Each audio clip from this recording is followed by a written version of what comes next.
Good evening. On behalf of the League of Women Voters of the River Towns, I welcome you all to this Candidates Night for the candidates who are running for the position of Village Trustee in the Village of Irvington.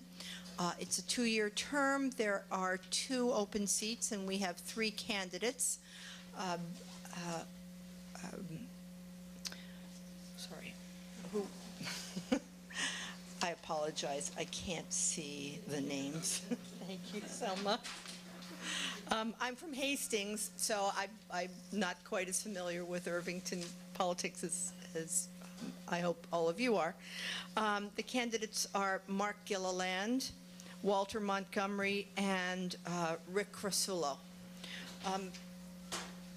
Before I introduce our moderator, I would just like to explain a little about the League of Women Voters.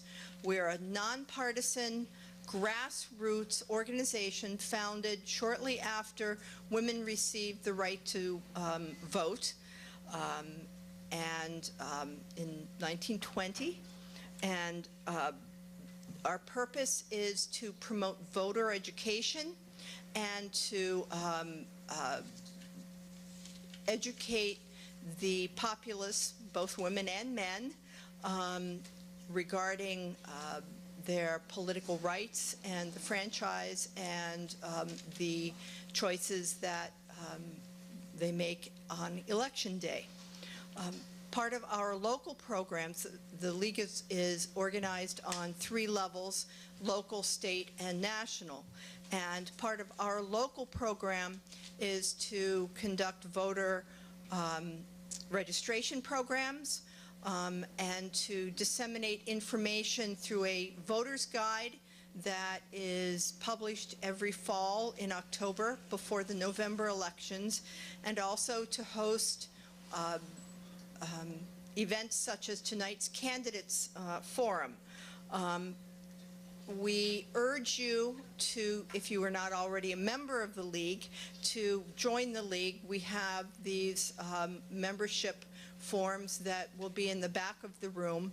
Our membership in Irvington has been flagging somewhat, although every year we come and we provide this Candidates Night. It is something that we look forward to.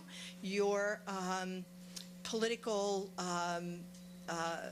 process here in the Village of Irvington is always interesting, and your candidates across the board are always very well qualified, and we take ideas back to our own villages from the things that we hear here in Irvington. But we can't fulfill our goals and our functions without support. So once again, please look for the yellow membership form and fill it in and send it to us. We would love to have you.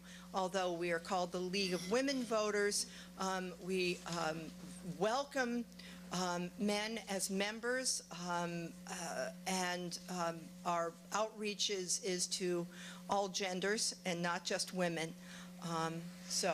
Having said that, it is now my pleasure to introduce Selma Thackeray, who is one of our very experienced moderators. She is a resident of Dobbs Ferry and will be moderating tonight's program. Before I give the podium to Selma, I ask you to please turn off or mute your cell phones and enjoy tonight's Candidates Forum. Thank you.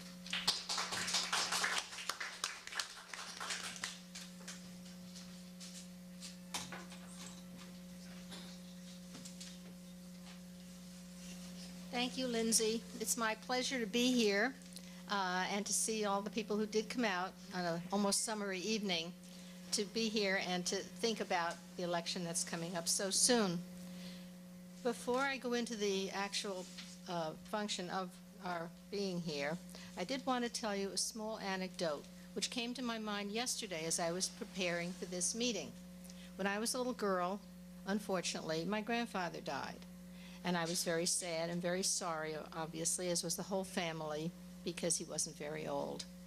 The thing that interested me, and part of the anecdote that has to do with us, is when I went to visit her, my grandma, and talk with her, she said, "Oh dear," she said, "this is so terrible. How will I know how to vote when Papa's gone?" And we helped her, but it was not an unusual thing for a woman in those days to, in a sense, give her husband a second vote, because he would decide how it should go, and then he would tell her, and she would do it. Now, we don't have to do that here, because we all can come out and sit down at a meeting which is nonpartisan, which is information giving, and we hope that it will be useful and that you won't have to rely on Papa to tell you how to vote. Now, as far as the format of the meeting, it's pretty much routine. We've done this many times, and we feel that the best thing is to tell you who the candidates are, to give them a chance to present themselves in their best light, and then to have questions from the league and from the public. So those of you who've been to our meetings before know that that's what we do, and that we do not discuss personalities, but it's issues, the things that are important to a village and that need to be dealt with and that the trustees would like to work on. And so I think we have to remember that. Sometimes it does get personal, but to try not to let that happen. Our candidates this evening, as Lindsay said, are Mark Gilliland, Walter Montgomery, and Rocco Rizzullo.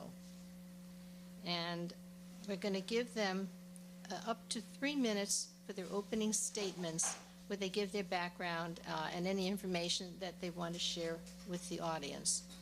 And the order of presentation was decided by drawing lots, which we did a few minutes ago, and we will try to rotate so that it's fair and everyone has the opportunity to say as much as he wants to say. We'll be starting, since he got number 1, with Walter Montgomery, and without any further ado, please go ahead. Want to stay here? No, this is fine. Oh, you want to go to the No, this is.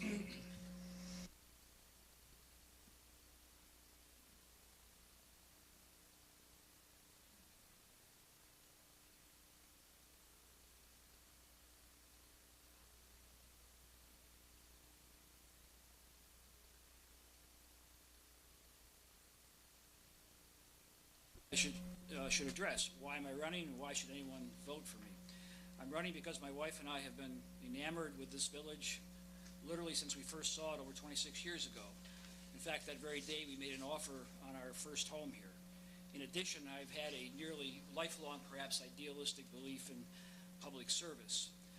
Also, I feel as though my public service has made some contributions to Irvington so far, including my past 5 years on the Board of Trustees, 6 years on the Planning Board, and 6 years on the Board of Education, including a particularly rancorous, at times uncivil period of fiscal tension, I think greater than any we've seen on the Board of Education since then. A newspaper asked me why I'm the best qualified for a continuing slot on the board, and my answer was that I'm not.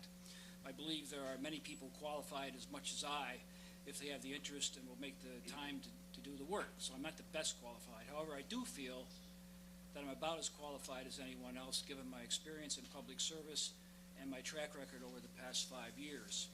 In fact, I'm the only person who has served on the board throughout that period, through numerous changes in trustees and even mayors. Certainly, I have been a persistent driver of greater fiscal discipline. One piece of evidence is that the average tax rate increase over the past 4 budgets has been less than 3%, compared to over 9% for the previous 4 budgets, and we've done that without decimating services. Moreover, I would argue that I've enthusiastically backed many initiatives to improve the environment, the business district, and the overall quality of life in Irvington. And very important to me as well is that from day one I helped create, I believe, a much more civil and cooperative working environment on the board. I certainly do not claim that I have done anything alone. That would be absurd. All my colleagues on the board have contributed, but I feel I've generally done my bit over that 5-year period. In addition, I bring to the board experience in business, education, the military, and philanthropy. I had a global communications consulting firm that I joined at its birth a quarter century ago. I was a senior executive at American Express, taught college for 5 years, and served in the Army during the Vietnam era. I also serve on 4 not-for-profit boards to deal with various kinds of human services internationally and in the United States, and I think it's helpful, even though it might sound irrelevant, that I have a master's and PhD in Chinese history from Brown University. But most importantly, I'm here tonight to talk about Irvington. I believe and I hope that I've demonstrated my commitment to the village in a productive way. I hope you'll agree and you'll consider voting for me. Thank you for being here. Before we proceed further, I did want to mention 2 other things. One has to do with applause, which we're asking you not to do in terms of saving time as well as being nonpartisan. And the second thing has to do with, I just have it here, the fact that the views expressed here obviously are those of the candidates or the people who express them. Oh, I'm sorry. Oh, I'm not used to these things. And what I was saying was that the views expressed here are those of the people who express them, and the League is here to help present, but we are, in no way expressing our own thinking on this. Okay? Second speaker will be Mark. I'm sorry about names. Mark DeLone. Okay. I too want to thank the League of Women Voters for organizing this forum, and of course thank Walter and Rick for participating with me. My name is Mark Gilliland. I've been involved in village governance for quite a while, being on the Tree Commission, the Environmental Conservation Board, the Climate Protection Task Force, the Green Policy Task Force, just to name a few of my volunteer assignments. I've lived in the village for 14 years. My family and I moved into a house on Harriman with a front yard that is a wooded section of Barney Brook. Coming from the street, you have to cross a footbridge over the brook. It's a constant reminder of the importance of clean running water, but more generally of the importance of our natural environment to the quality of our lives and our health in the village. Many of you may know me due to my organization of demonstrations in 2009 to ensure that the heritage sycamores along South Broadway were protected from excessive pruning by Con Ed. Part of this effort was also to help residents understand the complex issues around street trees and power lines, especially the need to plant the right tree in the right place. Some of you may also know me based upon my work with the Greenberg Environmental Forum's Lorax Working Group, which I helped to found after witnessing firsthand the results of utility pruning along high-powered transmission towers. Lorax helped organize educational meetings for local officials from municipalities along the transmission corridor, including Yonkers, Greenberg, Pleasantville, and Yorktown.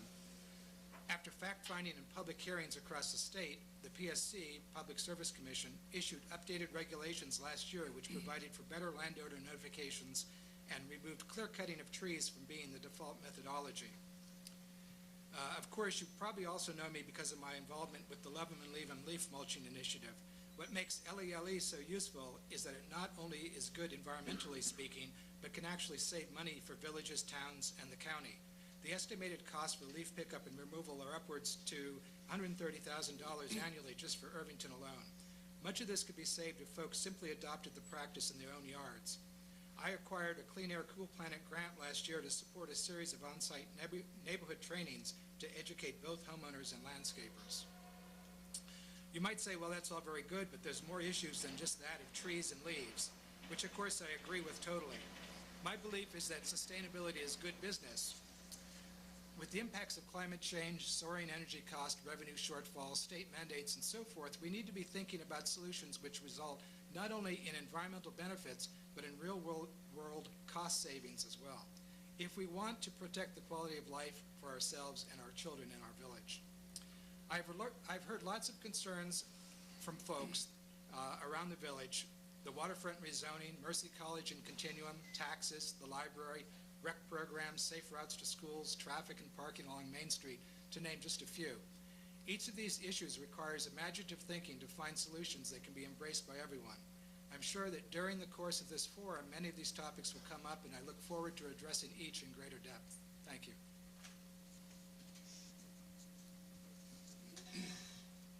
Thank you. The next candidate will be Rocco Rizzullo, who will be presenting his background. Thank you. My thanks also to the League of Women Voters for giving the candidates an opportunity to express their views and the people of Irvington a chance to become more familiar with their choices for village trustee.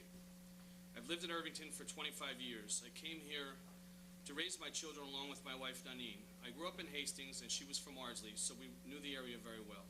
It really was an easy decision to move here, as it offered and still offers everything a young family could want: a great school system, great parks, and virtually everything else one could hope for in a village. I still feel very fortunate that despite the tough economic times, Irvington has maintained its charm and continues to be a great place to live. As a widower of 10 plus years and raising 3 children alone from the ages of 13 and 16 through college and 1 wedding, I've experienced firsthand how difficult it can be to keep up with the changing times. I truly understand the hardships some of us have faced through this tough economy. That's why I feel I need to work hard to find solutions to keeping the tax burden down while trying to maintain village services. My experience as a co-op board president, on and off over the past 25 years, has afforded me an opportunity to formulate budgets, not just review budgets that someone else has constructed. This ability allowed me to sit down with the village administrator to find several significant cost savings that made the cut at last year's budget adoption. This month, I will once again work very hard to find real savings while trying to maintain our current level of services. There are some really tough decisions ahead, especially when trying to work within the 2% tax levy cap that has been handed down from Albany. Together, the current Board of Trustees, which has a great bipartisan synergy, will work to present to the people of Irvington a budget that's fair, reasonable, and manageable for all. My career as a food service design consultant, designing commercial kitchens for restaurants, hotels, and the healthcare industry has involved me with all aspects of each facility.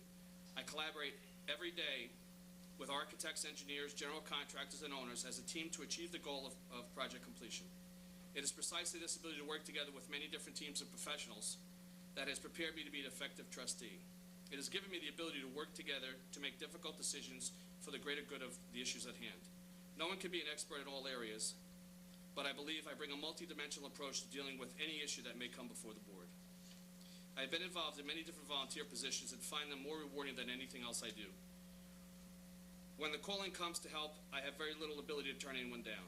I have, in some cases, continued to be involved with the O'Hara Foundation, the Jason Bednarz Foundation, the Immaculate Conception CYO program, Celebrate Our Youth Day run by the Community Advisory Board, the Community Advisory Board itself, and the 120 North Broadway Tenants Corps, the Hastings Southside Social and Athletic Club, and the Irvington Athletic Association. In addition, I have coached women's softball, youth baseball, and softball and basketball, and all in Irvington, dating as far back as 1978.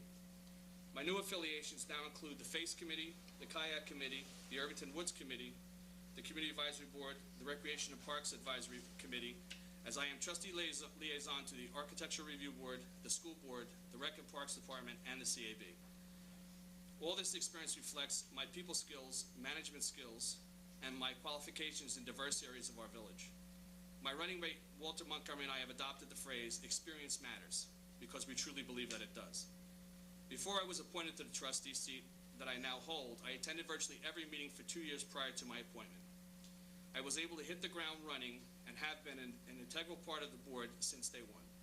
The current Board of Trustees has worked amazingly well together. We have voted 5-0 on virtually every issue. My running mate and I feel that this is valuable to the village and should be maintained.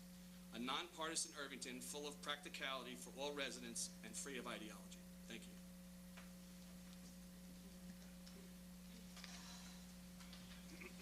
That clears up the first half of our format, which has to do with the statements from the candidates. The second part has to do with questions, and I think that's a very important part because it's your questions and things that you want to know that will also help the candidates know what direction to take. I'm going to go over the ground rules a little bit on the questions so that we can all be thinking of them together. Persons who are posing questions from the floor must state their name and address. They must be residents of Irvington and of voting age. An individual questioner may ask additional questions, but only after all others wishing to pose a question have done so. And there may be no questions of a personal nature. Statements of personal opinion are not permitted, and the question must be stated within 1 minute. So it will be 1 minute for asking of the question, and then 1 minute for answering. Questions must be addressed to one or more candidates, but all may respond. In other words, if one candidate is queried and the others have input and want to make comments after the person who was asked the question answers, that's perfectly fine. Are we going to do the league's question first? Yes, we are. Okay. Yeah, the league sent a question for to get this rolling for the opening of the question period. So at this point, who from the league is asking your question? You want me to ask the question? Yes, Jean, would you? This is Jean Howell, who is our vice president of the local league on the board. I didn't bring my precise wording, but I think I'll be close enough. Our question was, Do you want the precise wording? would you like? It's in bold type.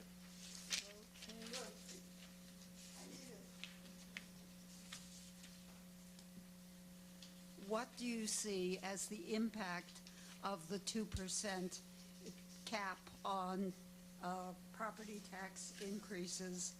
And can you envision a situation where you might vote to override that cap? You're welcome. Okay, I think we can work on the answers to that just by going according to the grid that I have and our order of response. So we would start with candidate 1, who is, oops, sorry, yeah, should be Walter. Right, okay, Walter. I think that the impact remains to be seen very much. At this point, one could argue that it's largely a political gambit from Albany. It remains to be seen whether that's the case. There is some reason to believe that perhaps under the Cuomo administration, at long last, meaningful actions will be taken to deal with mandates and other burdens from Albany. If that happens, then I think a 2% impact, 2% cap could have a major impact. A lot's going to depend on what individual jurisdictions do as well. But I think it will help establish some greater fiscal discipline at that level. But again, the key issue is what will happen in Albany. Will I vote to override it? I think there's a legal requirement that almost mandates we override it to protect ourselves legally in the future. It's a very complicated piece of legislation, but one could argue you actually want to override it to protect the village in the future. That can be explained later. Yes, I love being able to give sound bites to very complex questions.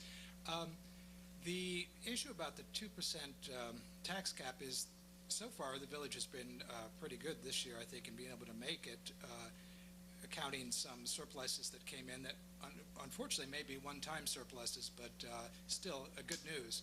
I think to follow up on Walter's point, it really is outside of the control of the village. The mandates, the pension levels and stuff that are given to the village to match in the budget given by the state.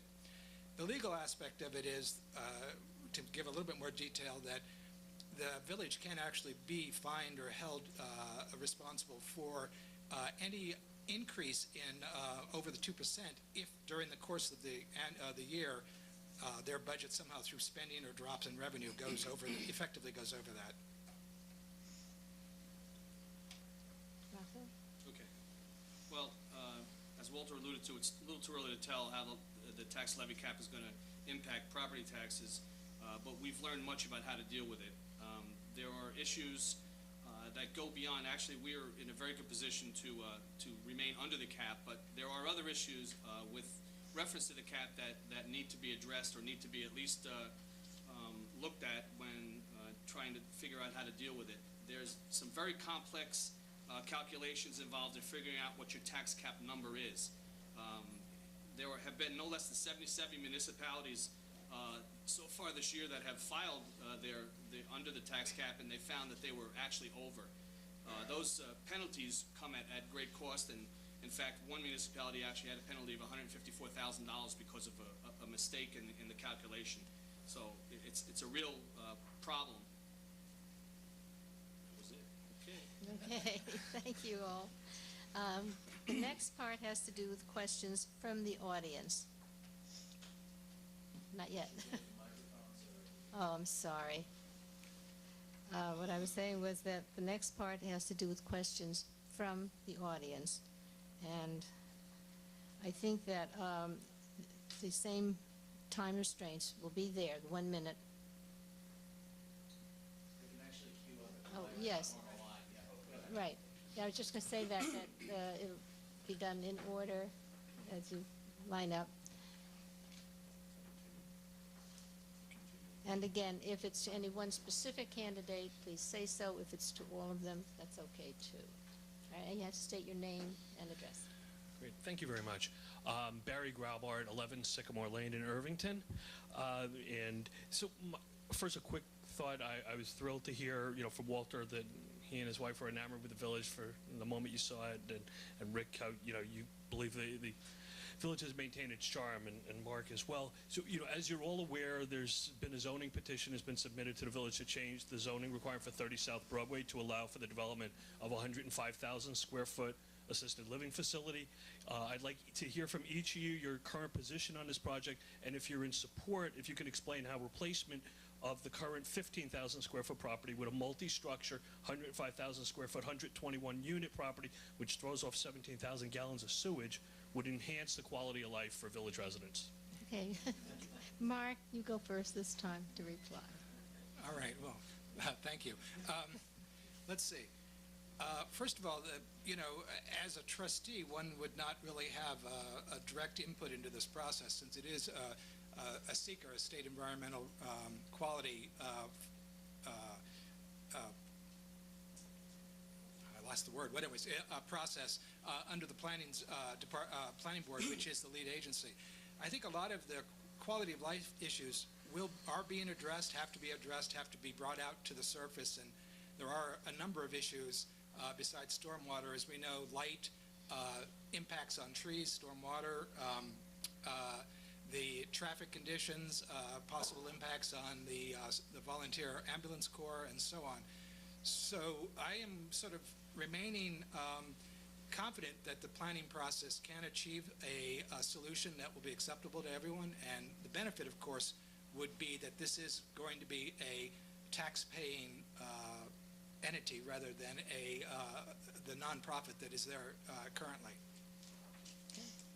Rocco.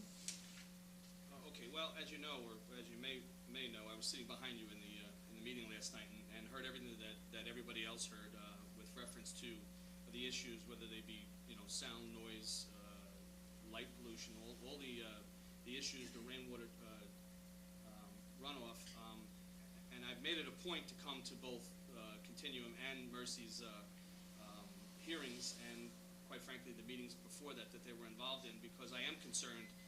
It was our board that sent the Continuum process to the planning board, and those are the people that are best qualified to look at the whole project. At that point, they'll take all of the necessary documents from the seeker, from the DEIS and all the other information, and will qualify it, send us their opinion on what we should do. However, I am involved in the process as we go along, so I am very concerned about what's going on there. Thank you. Walter? Well, first of all, my first home was on Sycamore Lane, so I can imagine why you watched this project particularly carefully. I also sat on the planning board for 6 years, and your concerns are real, to say the least, but I have confidence in the people on that planning board. I have confidence in their ability and their desire to minutely examine all of those issues and deal with them appropriately. That's not to say we can't monitor them as citizens, at least, and we had a somewhat kind of overarching authority in the final analysis to watch over these things, but the planning board is the primary place of expertise and jurisdiction, and they do a very thorough job. Trust me. I'm a veteran of the many long hours of meetings there, to say the least. And I've also gone through that entire book that they submitted, the tedious tome. Okay, time. Yeah. Okay. Next question. My name is Kevin Weber. I'm at 19 Jaffrey, and I've been a resident about 17 years in Irvington. And my voting age is 61. You asked. Also, full disclosure, I'm on the tree commission with Mark Gilliland, and he's doing a very good job. The question I have to Mark and others is consensus. How do you build consensus in a community where potentially there might be divisive questions or issues coming up? I'm thinking of your experience with the tree commission when we had a difficult client and we had to negotiate with this client, and we came to, I think, a very judicious conclusion. So could you talk about consensus and consensus building in the community? Thank you. This question was addressed to Mark. So I can just start? It's okay to start? Sure.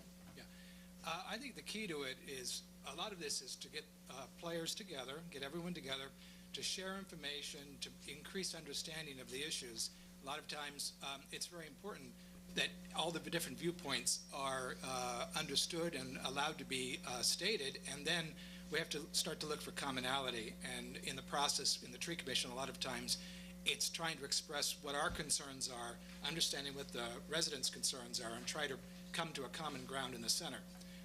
Elsewhere, consensus in projects that one undertakes happens the same way, effectively.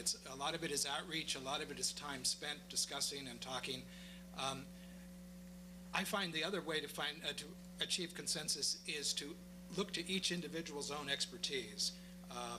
For instance, in the DPW, talking to the actual people doing the work to find out what's possible, what do they think can be done, and to bring that into the equation rather than dictating from the outside. Thank you. Do you have anything to add, Walter? Consensus building. I think that I'm a veteran of consensus building, going back to my school board years. It started in 1989, and there was a great need for consensus building. And people tell me that when I started on the board 5 years ago, there was a need for more consensus building. And as I said earlier in my introductory statement, I feel as though I have some ability, some track record in building consensus. Some people say I'm a voice of reason. The most important thing to do is listen to other people and try to reach compromise. Compromise is not a dirty word, but listening to other people first and foremost is the single most important, but kind of simple thing you would think. And by the way, one of the most contentious issues is the waterfront rezoning, and I think that there we could do a lot more by way of consensus building, working together with the people down at Bridge Street and the residents in the community to come up with a solution to the challenges there. Well, consensus is a word that I deal with in my business life and in my personal life. When I sit down with architects and engineers in a job meeting and they're throwing at me everything that they need out of a project, I have to be able to balance that and come to a conclusion as to what the facility is going to look like when I'm done based on all the input. So Walter's right, listening is the most important part of building consensus. In my personal life, when I attend board meetings for the Irvington Gardens Co-op, there are always, or frequently, tenant issues or tenant-landlord issues that have to be mediated. And once again, sitting, listening to everything that goes on and trying to come to a consensus with the rest of my board members is what I do day in and day out. Thank you. Okay, thank you. Any other comments here? Okay, we have the next question, please. Good evening, everyone. My name is Joseph Mangicotti, 117 Valley View Road. I've been a resident of Irvington for 60 years, so a long time. And I have a question here for all three candidates. With regard to the Bridge Street properties, do you think it makes sense to work out a reasonable agreement between the village and private property owners? Or do you think the village should risk a lawsuit by putting in place zoning legislation that can potentially infringe on the individual owner's property rights? Thank you. Mark? All right, I think my position has been very clear that I think whatever's done, the community's made it clear to everyone that the need for protecting public access, protecting view sheds is paramount to any rezoning. That said, I think there's a lot of different approaches to how rezoning can come about. I was particularly pleased in the last Board of Trustees meeting that there was a discussion spearheaded by Walter and Ken and Connie, who were talking about ways of reaching a consensus that would allow rezoning of the waterfront to protect it against all the negative potentialities that we don't want to see there, while at the same time protecting view sheds and other areas that we are concerned about maintaining. So I don't think it's an either or. I think there can be a cooperative answer in this. Rocco? Well, once again, we get back to building consensus. The issue has gone on for a very long time, and quite frankly, what needs to be done there, I think, is trying to balance the needs of the village versus the rights of the property owner. If this was a multi-person or multi-owner piece of property, it would be a lot easier to legislate what needs to be done in that space. However, we're dealing with one particular property owner, and virtually anything we do in the way of legislation that oversteps what some might consider their bounds, they will potentially take it into the legal arena. It's not something that we can afford. It's not something we want. However, we still do need to do what's right for the people of Irvington. Okay, thank you. Next question. No, doesn't. No. Walter gets a chance. Oh, I'm sorry. Sorry, Mr. Montgomery, you'll have your chance. So it does come back to consensus, as Rick said, I think, to a great extent. I think we want to do everything possible to avoid a lawsuit. The village has had bad experience with lawsuits in the past. They're expensive, they're lengthy, they're fractious. We don't want them. I'm always struck by the fact that when it comes to the waterfront, there is consensus already on a couple of critical issues. We want to protect the view shed, absolutely, and we want to make sure that there's public access. And there's some other issues too. But there's broad agreement on that. And around those kinds of principles, I would think we could reach consensus in a constructive way, working with the Bridge Street folks, working with the residents in the community. And frankly, I don't think we've made enough of a strong effort along those lines thus far. We need to do that. Okay, thank you. I'm John Montgomery. I live at 19 Meadowbrook Road. I want to thank you all for giving us a contested election. I think the village benefits greatly from hearing the interchange of views and having a real choice. What I wanted to ask you is just kind of I guess a general question. Maybe it's the vision thing.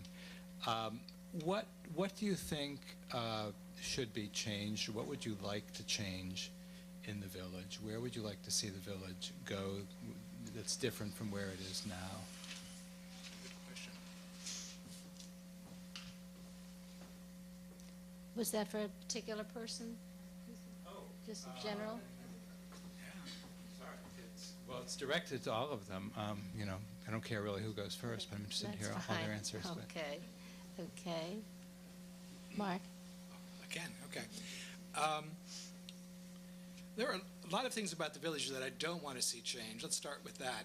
And my concern right now is in the development process, in the planning process, we're seeing a lot of potential change in Mercy College, in the continuum development possibilities at the Columbia Nevis in the future, possibilities at Abbott House. And we also see it just in terms of ongoing development around in various neighborhoods. My concern is twofold, one of which is I believe the planning process could benefit by having parties come together initially up front before any designs are on paper. This was done in the continuum project, maybe perhaps not extensively enough, but there was a lot of meeting together of neighbors and interested parties. But I also see there's a problem in sort of village policy in terms of stormwater and low-impact design in development. We need to move to a place where the planning board can feel empowered to really ensure that the best is done on the property, the best possible development is done on the property. Thank you. Okay. Rocco? Sure. I think the planning board process has to be revamped. It's a very onerous process, and it's very, very hard for people to maneuver through it. In addition to that, there are some historic protections that need to be done in the village. There are issues with the Main Street property, the Main Street corridor, and the area of the waterfront that needs to be looked at, and we need to really try to do something to help revitalize Main Street. We know that the economy is the biggest detriment to that, but there's got to be ways we can work with the Irvington Business Improvement Committee and the Chamber of Commerce to help them get that going, and I think that will initiate a whole host of other things that will automatically be triggered by that, and that's basically where I think we need to go at this point right now. Thank you. Thanks. Walter? Perhaps because I'm the oldest person up here, I would say that I don't want to change much, and certainly nothing in a fundamental way. I think we need to do tweaking, maybe a little bit more than tweaking on occasion. I do agree that we ought to consolidate the approval process, not just with regard to the planning board, but the whole approval process that involves 6 different committees or something like that. And I've been pushing for that for a few years now.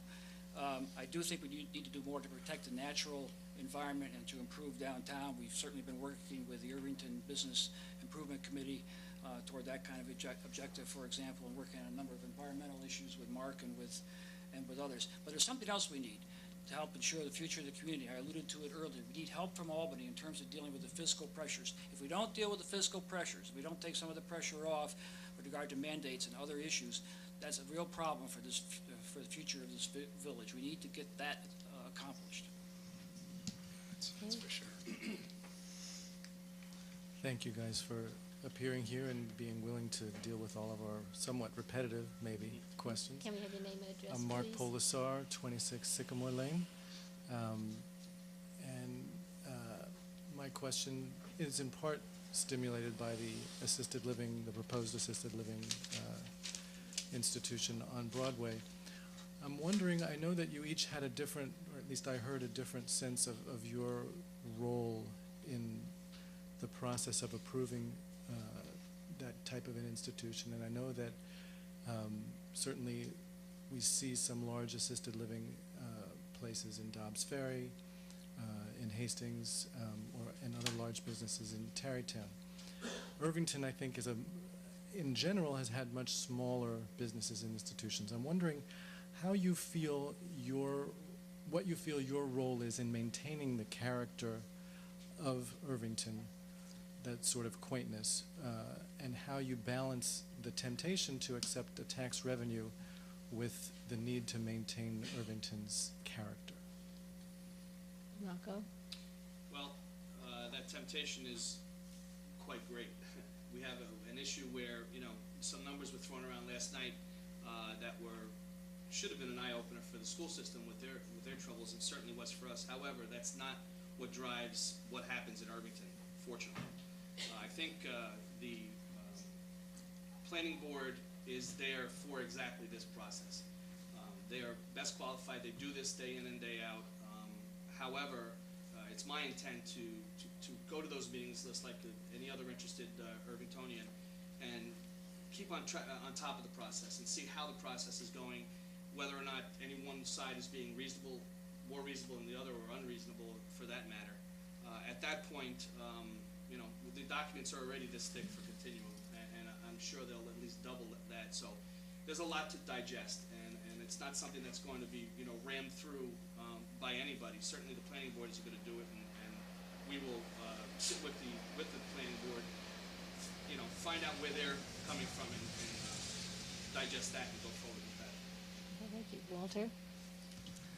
I had the impression the question was broader. It transcended the continuum issue, at least that's the way I heard it. But with regard to continuum, I come back to the point that having sat in the planning board, I know you go through an excruciating exercise to make sure that you're covering all the critical issues. And again, I've read the tome they submitted, and I'm somewhat encouraged by the impact that was described there. But the planning board is really good at scrutinizing these issues. To go beyond that, however, I think it's important with regard to the quality of life that we maintain fiscal discipline. As I mentioned earlier, we had some real strides forward in that regard in the last several years.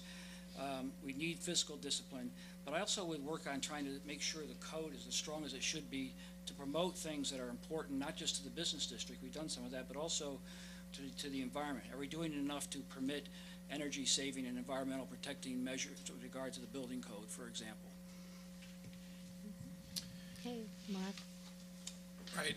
We've talked about a number of things already. I think I could concur with the notion of things in the building code itself, in the process of the planning process. Historical protection, historical district would be an interesting thing to have in place finally. I think also the character of the village is impacted by the size and the bulk of construction, of course, and that has to be looked at in terms of what we really are looking for in the village. We already have major traffic problems from developments that we have to consider what that's going to mean to us going forward, and it probably means the village has to exercise more oversight and more enforcement of certain special permits.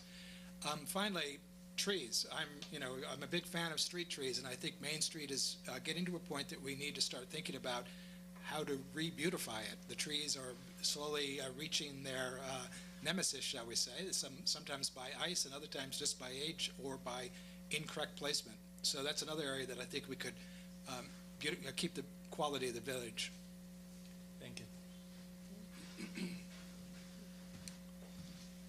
Hi, I'm Ann Atchison. I live at 18 South Dutcher Street, and now that Mark said something about trees, I don't have to ask about trees. Yay. So my question is actually for Trustee Rizzullo, but I'd like to hear everyone else's response as well. I know that you have spoken out, especially in the waterfront development, vehemently in favor of the rights of the individual property owner. And I wonder, and we heard from the last gentleman about the desire that people have to preserve the quaintness of the village, by which they mean the Main Street area. And those of us who live in the Main Street area know that the quaintness comes with a 105-year-old house that needs you to spend $20,000 a year putting back together. So I just wonder, how do you reconcile? Are you in favor of a historic district? Do you think that it will impinge on the rights of the property owners who own the 120-odd houses that would be in the historic district to regulate in any way what they can do with their house? Excuse me, Tom, questions. Oh, okay, sorry, I didn't see the stop. That's my question. Okay. Thank you. Okay, as I alluded to just a few moments ago, I do believe that there has to be something done more to preserve the historic district. We've already created the committee to look into it. There is already some information in the village from a previous attempt to create legislation for a historic district. So I am in favor of a historic district. I don't know that I've vehemently spoken to the rights of a property owner, but I do believe that there is some inherent protection that is required of the property owner. It's not their fault that they own an extremely beautiful piece of property. To try to over-legislate is not what we should be doing. We should be legislating. We should be keeping the property rights of the owner in mind and balancing, creating a consensus, Okay. if I may use that word again. Yes, okay. Walter and Mark, do you have something you want to add on that? Yeah, sure. Go right Okay. ahead. Historical district is a great idea. It's been talked about and worked on by multiple committees now for a number of years. I know that Andy Lyon and Earl Ferguson have been key in the process, keeping it going, keeping the discussion. I think there's a lot of concern about what level of regulation. You don't want, you can only use one kind of nail and 3 colors of paint. So if the historical protection becomes more of a guideline or a guidebook of options, and then becomes like view protection or view shed protection, where it's discussed during the planning board to say, is this appropriate for the district, not as a set of explicit regulations, but as a set of general guidelines. I think that's the best way to approach it. And just as an aside, I just want to point out that Bridge Street has done a magnificent job of repurposing those buildings that originated from the Burnham factories. So I think there's real value in saving legacy buildings, as we can see from what they were able to accomplish. Thank you. Thank you. Walter? Well, I guess I've got to be repeating myself, but I certainly believe in consensus in trying to deal with the waterfront issue, and we haven't done enough along those lines. As far as the historic district is concerned, I think it warrants an in-depth look. The devil is always in the details, right? And at least in my time on the board, we have not yet given it, and I've been on there 5 years and more than anybody else so far in this group, and in the current group. We need to look at that issue very, very closely. In concept, I think it's a good idea. What are the details in the final analysis? I'm perfectly happy to do that. I think we should. As I said, I'm the oldest guy up here, and I believe in keeping things the way they are to a great extent. So let's absolutely do that. Okay, thank you. Gentlemen. Erin Malloy, 35 Riverview Road. This question is for Trustee Rizzullo. Every year around this time, we hear quite a bit about how national politics has no place in local elections. And if you agree with that statement, Mr. Rizzullo, I'd like to hear your feelings about that. And then how would you align your work as being Republican Committee Chair and an active member of the Republican Committee for the several years? Thank you. No problem. I do. In fact, I speak often about the fact that there's no room in local government for national politics. I think ideology, political ideology should go out the window when it comes to the concerns and the issues that affect people in their home and in their own village. I somehow find it odd that because I was the Republican chair, that somehow that makes me divisive or perhaps ideological. The committee needed a person to chair the committee, and in fact, as I say in my closing statement, or I said in my opening statement rather, when somebody comes and asks me to help them, I help them. It's not a matter of forcing. I don't think I've ever forced my ideology on anybody in this town, and I don't think I ever will, because it's how I feel about national politics has nothing to do with how I feel about the village of Irvington.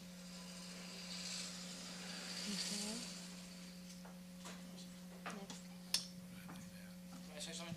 Oh, sure.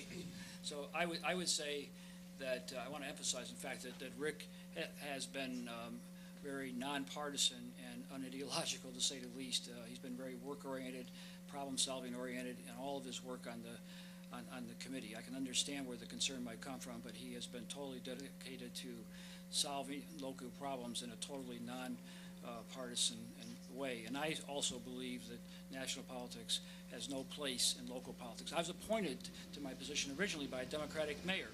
I ran with a Democrat 4 years ago. And so I believe in a nonpartisan approach.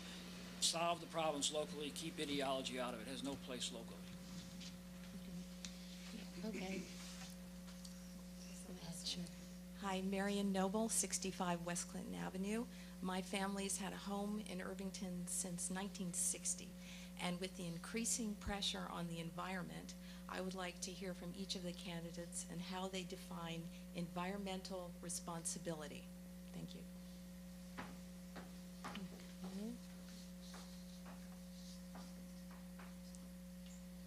I think we can start with you, Mark.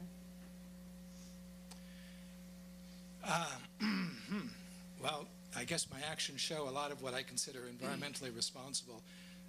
There are many components,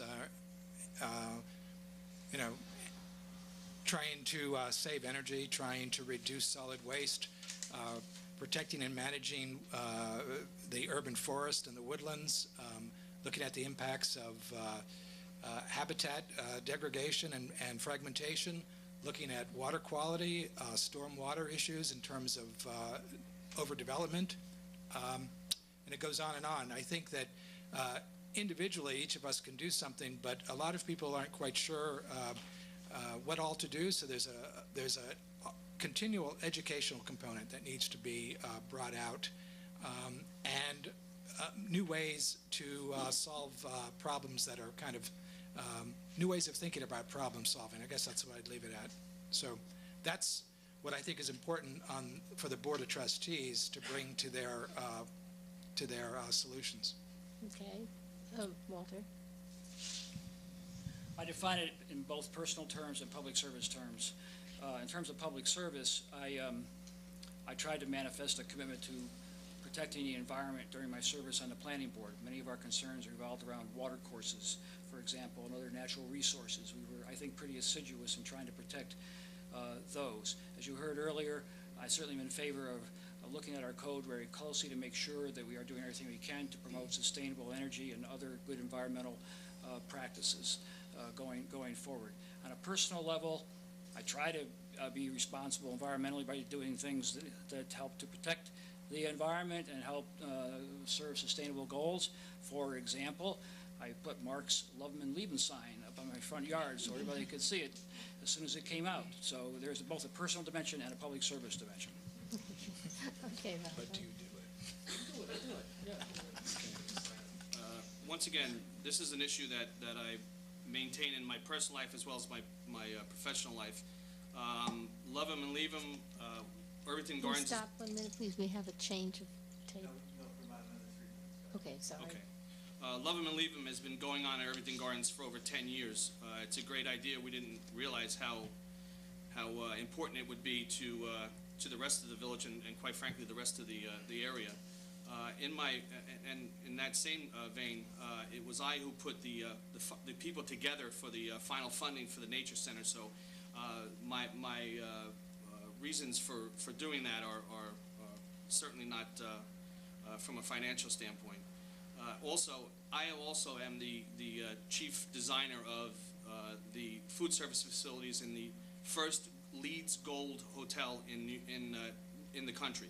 It's called Crosby Street Hotel. I was the one who had to do all the legwork from an environmental standpoint, from a LEED standpoint, to make sure that hotel was the most environmentally conscious and friendly hotel in the country. Thank you. Thank you. Okay, I think we're ready. Okay. Let's get some more questions. Okay, I think we're just going to get started. Okay, ladies and gentlemen, we're ready to go back. All right, and okay, we can start. Walter? Are we more questions, or are we done with Yeah, we're questions? still on questions. Okay. If we have more, they're beginning to phase out, but if anyone has a question, this is the moment to come up and share it. Okay. The next part after, I'm sorry. That's it for questions. Oh, okay, we can do one more league question, and then we can move on to closing statements. Do we have that question here? All right, Okay. as an additional question, we have a whole, almost an hour left in the program. And perhaps some of you have other questions that haven't occurred to you yet. But as a question from the league, what, if anything, can and should the village of Irvington be doing about reconstruction of the Tappan Zee Bridge? Okay, let's start, Mark. Actually, I believe that the zone of impact that's being considered by the project stops right at the border of Irvington or near it. I know Larry Shopper, the village administrator, has been participating in a lot of the meetings and the DEIS, the Draft Environmental Impact Statement review process. He's come back and reported to the board pretty much that the bridge is on a fast track with state and federal funding, and they are not, in fact, currently willing to slow the process down to consider a much wider set of issues that would come about with mass transit. So my feeling is the bridge really does need to get rebuilt, but at the same time it needs to be built in such a way to ensure that mass transit can be overlaid. As soon as the bridge project is in fact moving forward, they should turn around and start a complete second seeker process to look at the mass transportation corridor, which is a much larger issue. Okay, thank you, Walter. Well, in fact, the board this past Monday night, passed a resolution to that very effect, urging that the Cuomo administration push for mass transportation as the next phase and do it as soon as possibly can be done. our clear understanding, we've monitored this, and our clear understanding is that there is a need to push ahead with the project without mass transportation. There are funding issues at stake, legal issues associated with the funding issues. We do not want to have the same bridge stay in place. It has enormous maintenance costs. We need a new bridge, but then we have to move to the next phase as quickly as practicable. We're going to continue to monitor that. And by the way, I don't have a lot of faith in resolutions. So. Well, as Walter said, we did pass Monday night how the board feels about the bridge being built without a mass transit component. We were more, as Walter said, more practical about it. However, we realized that, okay, if it's going to get built without the mass transit, as soon as it's been agreed to, as soon as the money's been funded and it's been agreed upon to go ahead with that, we then need at that very moment to start the new DEIS process of the entire 287 corridor, not just the Tappan Zee Bridge corridor. I was at the meeting the other, about a week and a half ago, in the Marriott that discussed and spoke to all the issues, and most of the local and regional politicians were there, and I agree with most of what I heard, that it should have been included in the mass transit component should have been included in the original design, but the federal government doesn't recognize mass transit issues. They only recognize that the bridge needs to be replaced. Okay. My name is Paula Romano Edsel. I live at 15 Jaffray Park. Last year, I stood before the Board of Trustees with many, many other residents. Can you hear me? Because we were concerned about cuts that would affect the library hours, this library that we're in now, the public library hours, that would also affect programming and access to the facilities and books and other services. And it was a pretty tough thing. I remember looking right at you and being a little scared. And we were happy that, no, not you personally, I just meant it was, and many, many people came up and talked and wrote letters. My question is, we kind of dodged a bullet last year. I believe it was because other money was found to keep the hours in place. And I fear that we could be back in the same situation each year with keeping under the budget, where you want it to be and making cuts. So I would like to know what each candidate's position is on the library hours and keeping the days and hours that we have now. Thank you.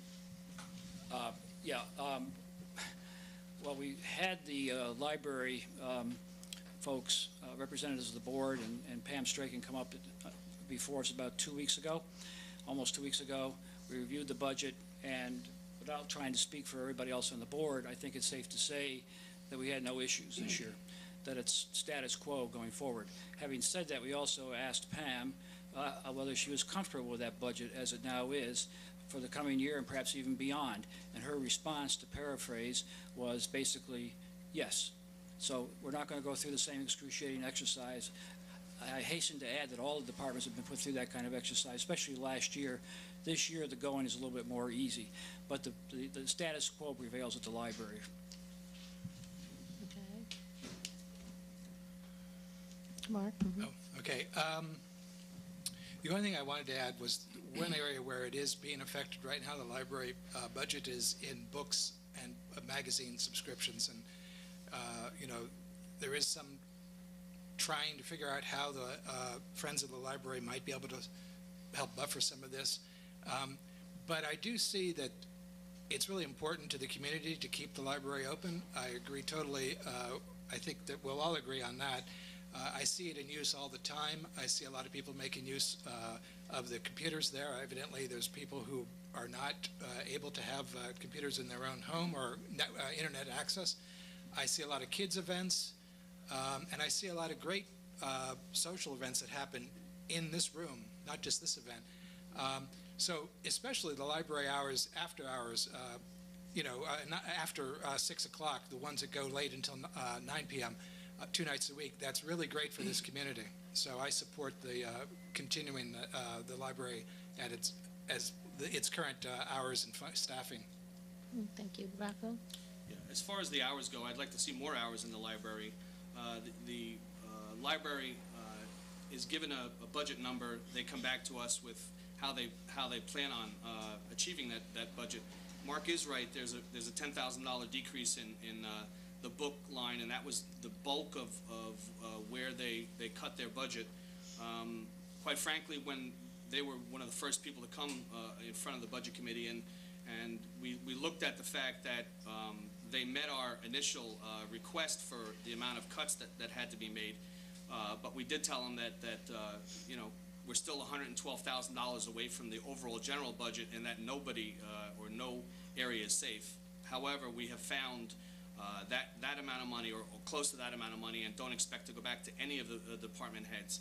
So that's a very good thing. We don't have to worry about going back to any of the department heads, especially the library, who was cut last year and their hours were cut. So with any luck, we'll work harder to find more money to get those hours back open. Okay, thank you. Next question. I had asked a question Yes. previously, so I don't know. Right. Sure, okay. Barry Graubart, 11 Sycamore Lane. Quick way, I think we all agree sort of transparency and communication is kind of a bedrock for democracy. And I just would love to hear from each of you, and not Mark first, just because I want to be different. But just to sort of, we have the website today, which is a Web 1.0 kind of 1997-ish way of communicating, and there's been a lot of advances in ways that society communicates in the last 15 years. Wondering if you have thoughts on how we could do a better job at communicating government business to those of us who are the taxpayers, and vice versa. Walter, would you like to tackle that? Well, I'm a so-called communications professional. I'm not sure what the answer is, to tell you the truth. But all I can say is that each time an issue comes up, or virtually every time, we debate how is the best way to communicate this, and we don't do it perfectly. There is also the television medium. People can watch us on television. That's really exciting late at night. And And in addition to the website, sometimes not everything is on the website they should be, so we have to make sure we're catching those issues. There's a letter that goes out. Beyond that, we have to. I'm not sure what else we could do. Part of the problem I know, given my career, is that sometimes people aren't going to listen no matter what in the final analysis. But if people have ideas, they should bring those ideas to us, specific ideas about what we could do to do a better job. We'd be certainly open to all that. There's also a time constraint, there's a budget constraint, but we're open to ideas. That's the best I can say. Okay. Well, I don't know if anybody's been on the website in the past week and a half, but it's a totally new website, and it's a lot easier to maneuver, a lot easier to manage, and quite frankly, that was the start of where we need to be. There's better communication now with from the mayor's desk, which actually came out today. There's email blasts that you can sign up for, whether it be the rec department, whether it be the main village blasts that go out. There's 6 or 7 different blasts that you can sign up for, or you can sign up for all of them. At that point, anything that happens in the village goes out in a blast, whether it be this event, this particular meeting here, or anything else that goes on in the village. So we've come a long way. Do we need to get to the Twitter and that level? Perhaps, but I think we've come to a point now where the information's there if you want it. Okay, Walter? I love the question. I really don't, however, see Larry with a Twitter handle. I think he would probably he's already pretty much overworked. Yes, the village website is looking better. It's still fairly difficult in a lot of places for people to find stuff. When you know where to look, all the material is typically there very quickly. In fact, sometimes right when it gets distributed to the Board of Trustees, as we found out with the draft zoning, waterfront zoning. I know from my experience in various committees that, such as the Love 'em and Leave 'em project, that we, on the Green Policy Task Force, we're constantly looking for ways to reach out to people. There is a great e-blast, mailing list as described, but surprisingly, I think only about 1/3 of the families in Irvington are on the list, which is, I can't understand. That's the best way. We've actually made use of things like getting information on the garbage calendar that goes out, on the water bill, on the back of the water bill, and so on. So we try everything. Okay. Walter, you skipped. You want to answer that? No, I answered, I think. Yeah, okay. All right. I think you did. Yeah, he was first. Oh, he was first, yeah. Okay. Please go ahead. I have a very small, specific question. My name's Leslie Walter. I live on Havemeyer Road, very close to Halsey Pond. Fairly recent resident.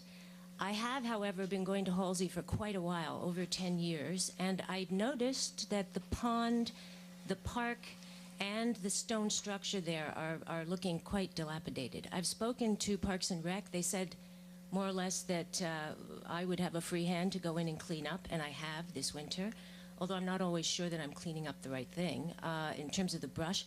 I'm wondering if there's some overall plan for small parks like that here in Irvington, specifically Halsey? Rocco, would you like to start?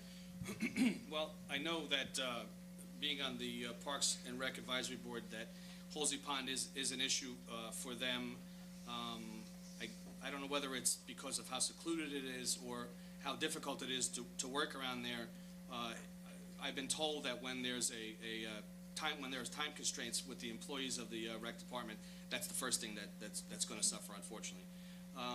That's not to say that their budget was not as severely pruned as it was last year. So we're hoping that park and other parks, specifically, not specifically the bigger ones that are well maintained, but the smaller ones will get better, be addressed a little bit better than they have been in the past. Okay. Walter?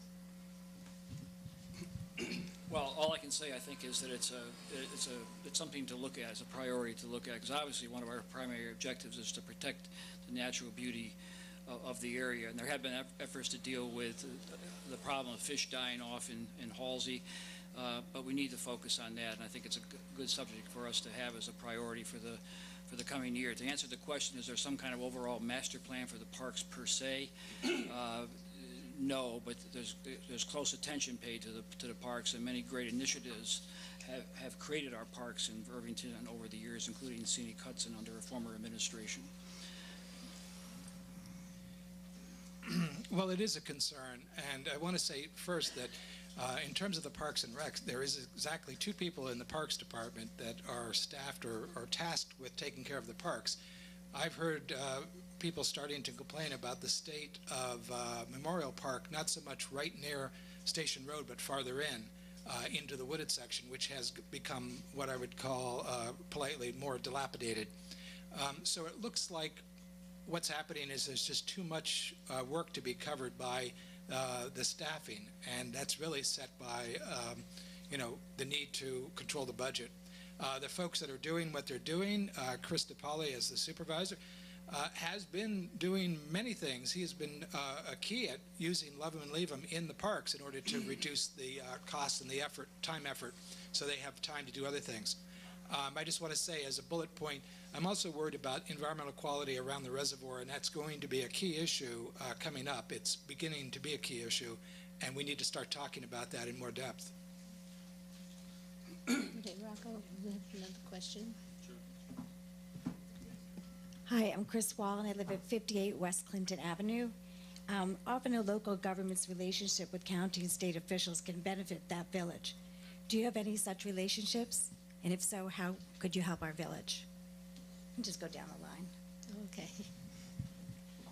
Actually, as it pertains to the 2% tax cap, I attended a meeting back in July with reference to local issues, and Andrew Stewart Cousins and a number of other local officials were there. It was just when the cap was being made prominent, and one of the things that I did have a conversation with Senator Stewart Cousins to discuss the fact that she is the chairperson of the Mandate Relief Committee, and I wanted to speak to her, to talk to her about anything that's going to happen when it comes to the mandate relief. If it in fact is going to happen, I'd like to be made specifically aware of what's going on, so I can report back to other people in the village to make sure that they understand the different mandate reliefs that are forthcoming. Fortunately, none of them are at this point. Okay, Mark. I have have some relationships. I tried to use them on occasion to help the village. I think there are some people who would tell you that I got involved with the effort to save Dobbs Ferry Hospital several years ago, and I tapped into a couple of relationships that I think were helpful in that regard. I can't say they were the most important, but they were obviously very helpful according to the people who were closely involved with that issue. I also got involved with other individuals that connected to Con Edison to deal with Con Edison tree pruning issues before Mark got involved. This goes back several years before Mark was heavily involved and did all of his terrific work. Those involve political relationships with people at the state level, and a close friend of mine has been close to the Cuomos for a long time, and I've done certain things with him, including complaining very recently and very vehemently that a 2% tax cap was a bit of a political joke, that we need much more. So I try to make an effort with those relationships. In the course of my activities, I've developed pretty good relationships with a number of the local regional politicians, including, we mentioned Senator Stuart Cousins, Supervisor Paul Feiner, Legislator Mary Jane Shimsky, and Assemblyman Tom Abenanti, all of them I've worked closely with in terms of Con Ed and the trees, as well as with Love 'em and Leave 'em, and a number of other initiatives. How can that help our village? I do know that being able to reach out for additional support, additional lobbying support, especially when it comes to Albany, can only help the village. And so I've been maintaining and tried to maintain reasonable connections with these people, even though Tom and so forth are very busy. And I don't know what else to say about that. Thank you. Hi, Ann Atchison, 18 South Dutcher Street. This is a question for everyone, but I'd like to start with Walter because he's been talking about it quite a bit this evening, which is, do you feel that, so we've heard a little bit about our parks are getting dilapidated and our street trees are about to be non-existent along Main Street, and we heard at the last village board meeting that the water main breaks, which were serious and led to, at least in part, an increase in our water rates that the taxpayers pay. So do you worry at all that by ignoring these things which are costly and not planning to replace street trees or having a master plan for the parks or trying to replace water mains that are 100 years old or older on an ongoing basis or maintain anything like that, do you worry that in the end, that we will be we just have a dilapidated, falling apart village? I surely worry about that. Yes, absolutely.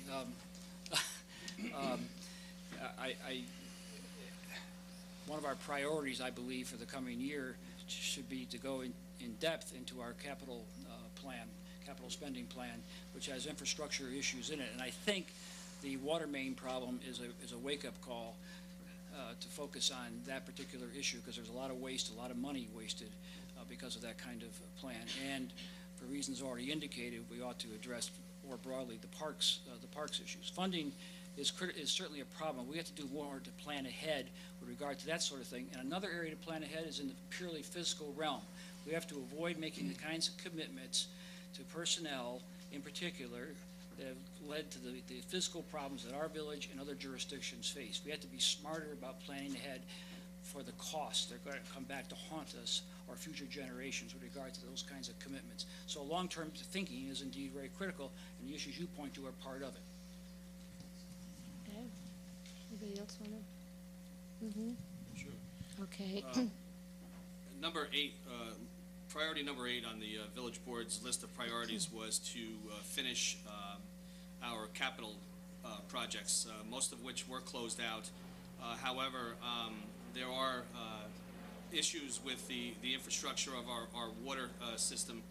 Unfortunately, if you worry about replacing 100-year-old pipes, there are 125-year-old pipes that need to be replaced first. The water infrastructure is so large in the village of Irvington that to just proactively go and try to budget to replace them all would be very difficult without federal help, that's for sure.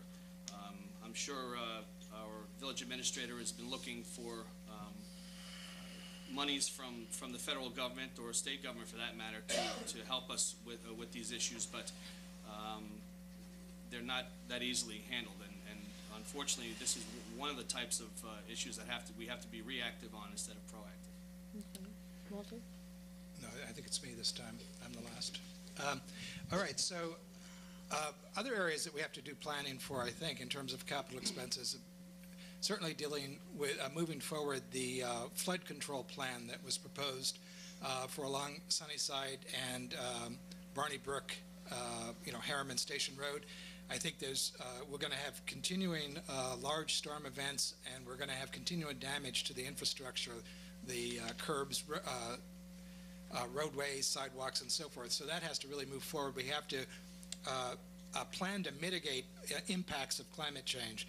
Another area we need to plan that's a capital-based expense is energy conservation and upgrades in the buildings, because the expense of energy is just going to continue to increase. So we need to get started now with that kind of retrofit project where it's funded over the course of the project to repay for itself out of the savings that come from the retrofit. So these are some of the ways beyond just the water system we have to think about. Okay. Thanks. That's it. No. We have one more question. At least we're in good time. Again, I'm Mark Polisar, still of 26 Sycamore Lane, at least until they build a 4-story institution, but this is an unrelated question. I've been reading in the newspaper about what goes on in Dobbs Ferry with the development along the sawmill there. And a number of us from Irvington commute via the sawmill to the city or to the Bronx. I wonder what you see as the role of the Irvington Village Board in working with other towns on issues that affect the quality of our life here in Irvington, such as that. Okay. Rocco? Sure. Well, obviously the developer feels that we should be concerned because they made a presentation to us some months ago.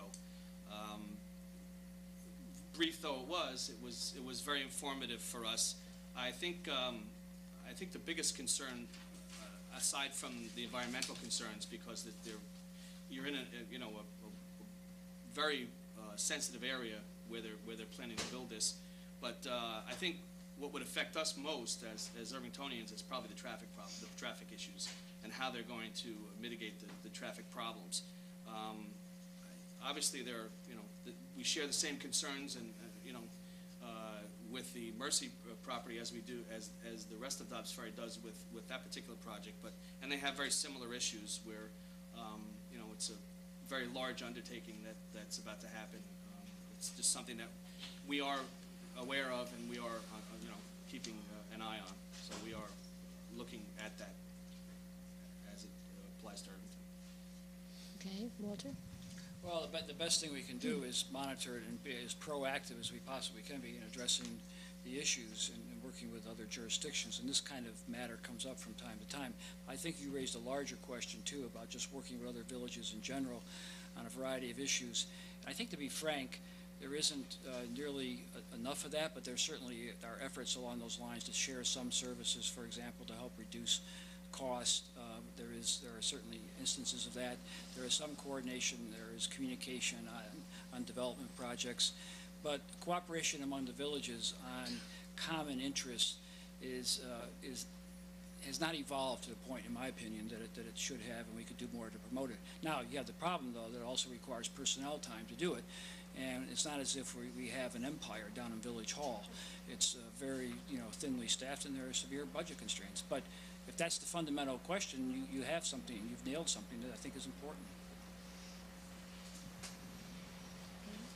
If you don't have any more questions? Well, I'm going to get a chance to answer.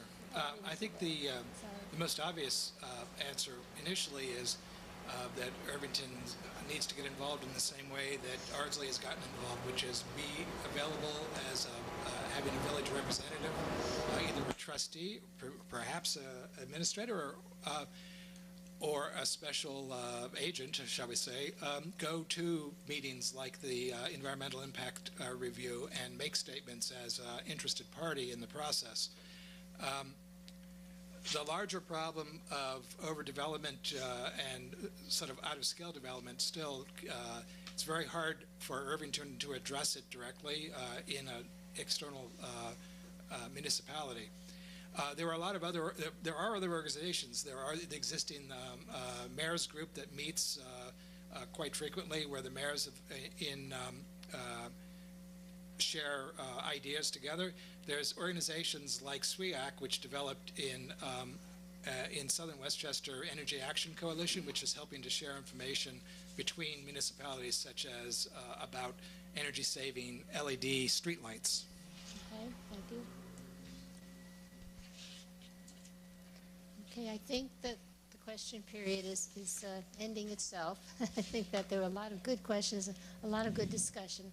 And the next part that we have to do is the closing statements from each of the candidates. And they'll be given in reverse order. The opening statements are in order of 1, 2, 3 on my grid.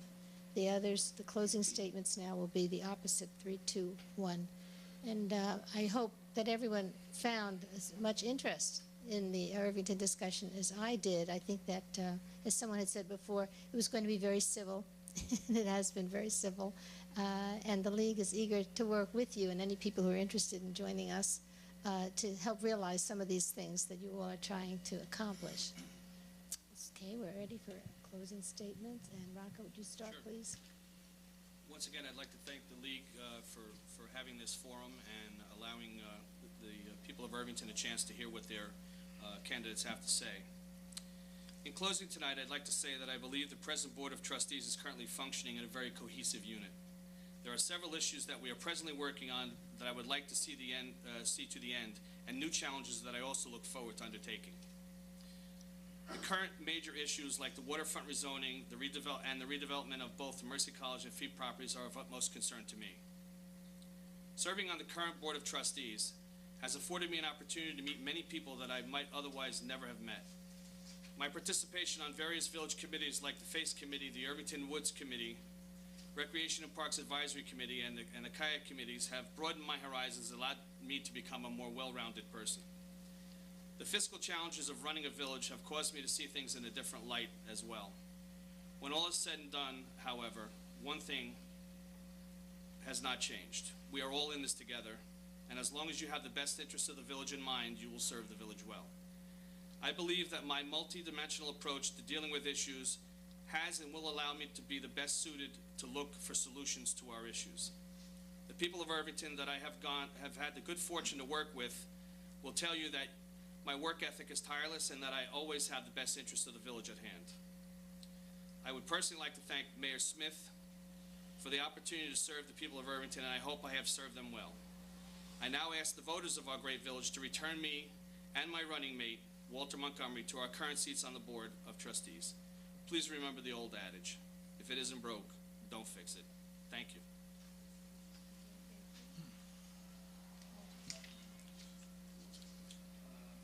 No, he was number 2. So Yeah, he goes last.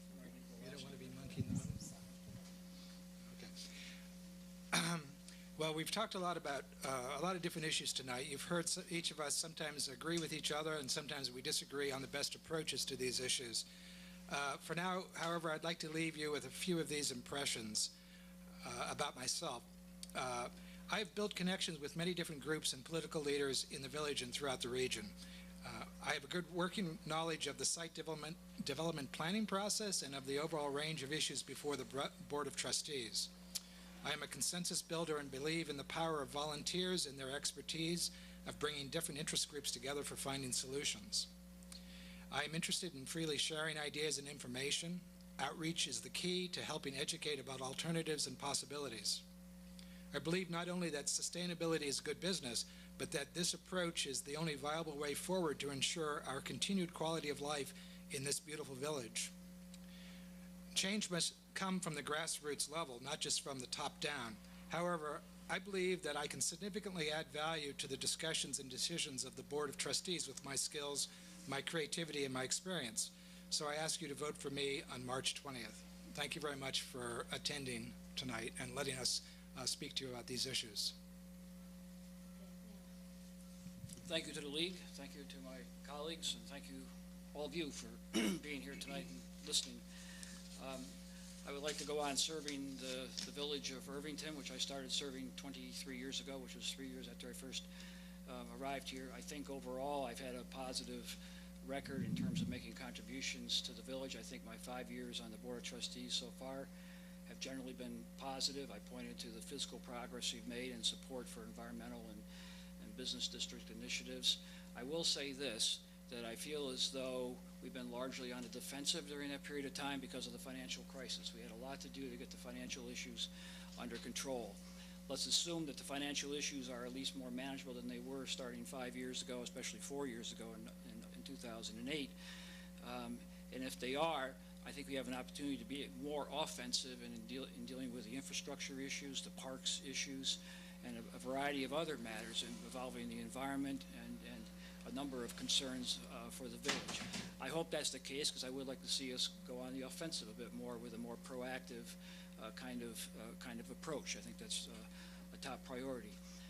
I do think also that I've demonstrated I'm a consensus builder, that I can work well with other people. I believe in a nonpartisan approach.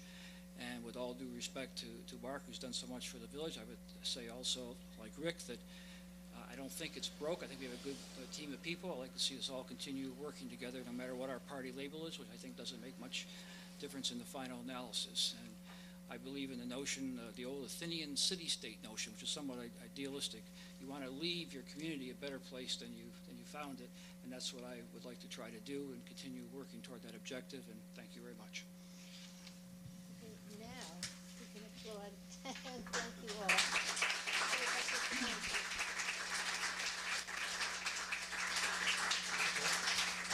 This program is just what the League wants to do, to open up all the issues, give you a chance to think about them, and come to informed decisions about them. And don't forget to vote on March 20th. Thank you.